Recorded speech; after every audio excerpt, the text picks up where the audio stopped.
What's up, guys? Welcome to another 1 Minute with Ivan. On today's episode, we have a very special guest. You might already know him from previous videos on all our social media. And if you haven't, make sure to check him out. His name is Luis Castro. Luis. How's it going, Ivan? What's up, man? So today's topic, we're going to talk about what does it take to work as an audio engineer here at Voxx Studios. Check it out.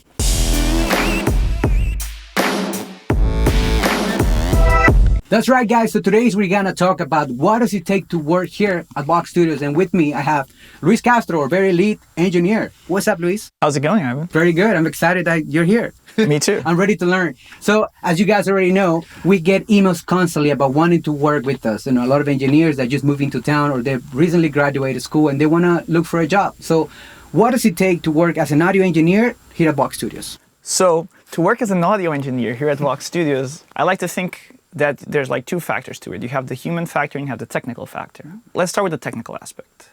As far as technical aspect, it's about knowing your craft. So you have to know the tools, you have to have an idea of what the work encompasses, and most importantly, you have to have speed, flow.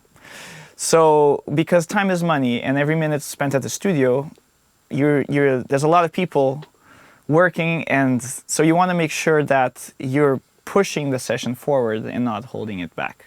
That being said, don't feel too much pressure, although it sometimes it becomes a high pressure job.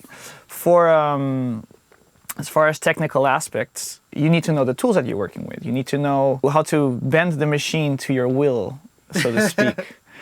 And something that's sometimes even transcends the audio part is just like being good with computers, because a lot of the times you're going to have, problems that are not specific to sound. But True. It's... And as Luis mentioned before in other videos, if you haven't checked them out, make sure you do. It's very important that we are relying on the engineer, because you're basically the captain of the ship. You have your director, you have your actor inside the booth, and we are counting on you to know exactly what you're doing, where to find the files, how to access the server, and all that good stuff. So now, going into the actual test that it takes for an engineer to join the family, what does the actual test consist of? Well, when I test the engineer, let's say somebody drops off a resume, and we take a look at it, and we always try to look for experience specific to dialogue recording and audio, maybe experience in a set, like sound for movies.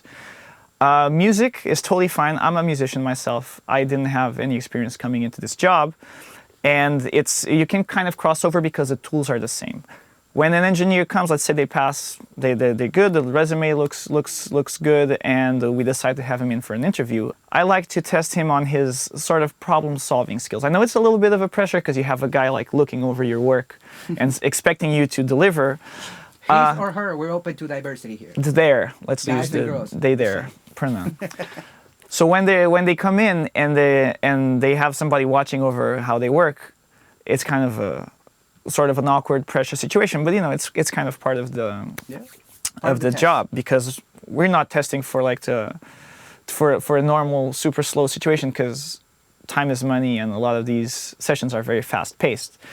So first of all, I have them start a Pro Tools session. I like to scramble the settings so that it's not ready to go, so I can test the person to problem solve. Oh, this is supposed to be this way, and they recognize it and they try to fix it. Of course, I can't expect anybody to come in and know how our studio works, because every studio has their own setup. But it's always a little bit of an interesting thing to see how people, tackle a problem. It's also very interesting to see if a person asks questions or not, because you don't have to have all the answers. Nobody has all the answers.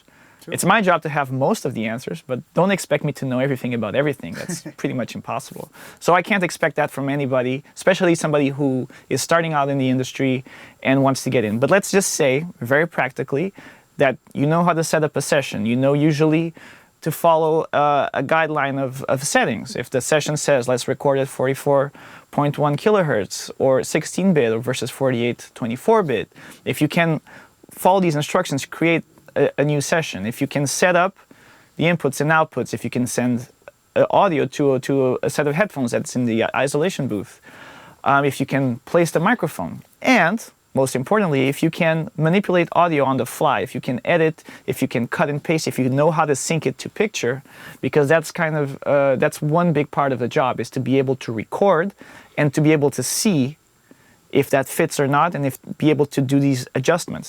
There's techniques, of course. I've learned it because I've done many hours of it.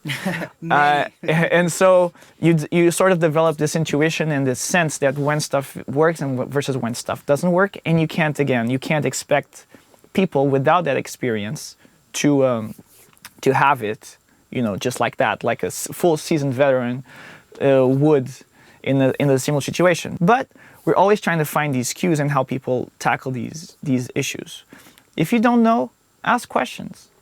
There's no shame, and in fact, it's actually a good thing to, one, when you're in a team setting, to recognize that you don't have an answer, instead of like saying that you do have an answer, and then you're losing time because you're trying to find the answer, when sometimes it's much easier and much faster and much more efficient to say, I don't know this, can somebody explain it? Yeah. If they do, maybe I'll come in, it's like, this is how you do it, this is how you do it, boom. Time saved, you learn something much more objectively, and things can move forward. Well, there you have it, guys. If you have any other questions, please make sure to hit that comment section and let us know, and Luis will be happy to answer them. So thank you, Luis, for joining, and thank you for watching another episode of 1 minute, like 3 minutes with Ivan. See you on the next one. Take care. Well, there